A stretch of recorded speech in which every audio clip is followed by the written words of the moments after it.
la passe pour Duclair. Et le but! Dès la 23e seconde!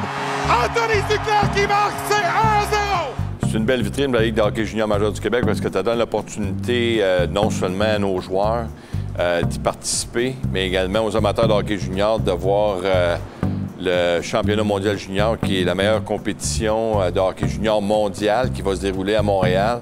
Et ça va être la première fois depuis 1978 que la ronde des médailles va se faire à Montréal. Alors, en 1978, c'était l'année de Wayne Gretzky, Tony McKechnie. Puis aujourd'hui, je pense que ça va être des joueurs d'équipe Canada qui vont avoir l'opportunité de démontrer leur talent aux gens de Montréal et la population du Québec qui aiment le hockey junior durant le temps des fêtes. Montréal, c'est vraiment grand.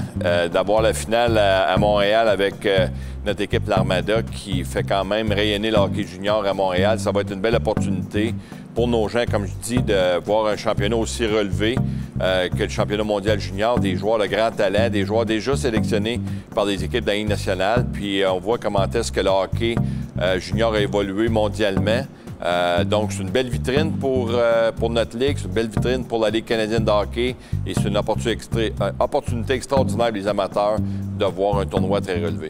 De voir des joueurs québécois dans l'équipe nationale junior. Je ne veux pas me prononcer avant que Dominique Ducharme, Joël Bouchard et compagnie aient pris le temps de faire la sélection finale de l'équipe. Je suis assuré qu'on va avoir de très bons joueurs. Je pense que l'annonce du retour de Pierre-Luc Dubois dans la Ligue junior majeure du Québec avec Cap-Breton, c'est un gros plus pour Cap-Breton, gros plus de la Ligue junior majeure du Québec, mais également pour l'équipe nationale junior d'avoir l'opportunité que ce joueur-là fasse partie de l'équipe. Je pense que le plus beau souvenir à vie pour le championnat, c'est... Je pense pas qu'il y ait un souvenir en particulier.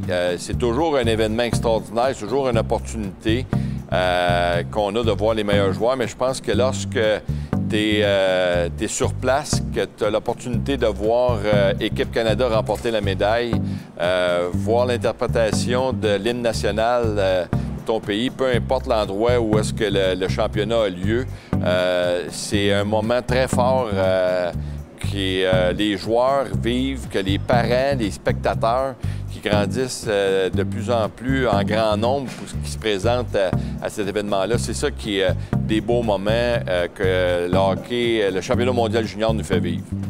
Les joueurs qui m'ont marqué au fil du temps avec l'équipe nationale junior, je pense qu'on ne peut pas oublier la performance de nos gardiens de but qui ont été des joueurs avec des rôles importants au niveau de l'équipe nationale junior, que ce soit de Stéphane Fiset à Marc Denis, en passant par José Théodore, Jimmy Waite et compagnie, et plusieurs autres qui ont fait partie de l'équipe nationale junior, qui ont été des éléments importants dans la conquête du championnat mondial junior. À ça s'ajoutent des joueurs qui ont très bien fait. On parle de Joël Bouchard, qui est un dirigeant de l'équipe nationale junior. Il a eu l'opportunité de remporter la médaille d'or à Ostrava lorsqu'il évoluait avec l'équipe nationale junior. Il y a plusieurs bons joueurs qui ont évolué avec l'équipe, qui ont eu l'opportunité de remporter les médailles d'or, qui ont été la fierté de la Ligue junior majeure du Québec, Ligue canadienne, puis qui ont su bien relever le produit comme il se doit.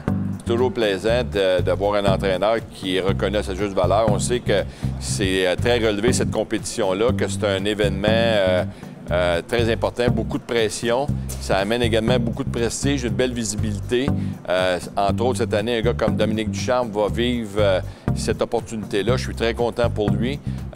C'est certain qu'il va avoir non seulement la pression, mais le fait de revenir au Canada, à Montréal, pour la ronde des médailles. Tout le monde se souvient de ce que Benoît Gros a fait en 2015 avec l'équipe quand il a remporté la médaille d'or. Donc, à ce niveau-là, Dominique va avoir une pression additionnelle, mais le connaissant, je pense qu'il va être capable de bien gérer cette portion-là, va bâtir une bonne équipe.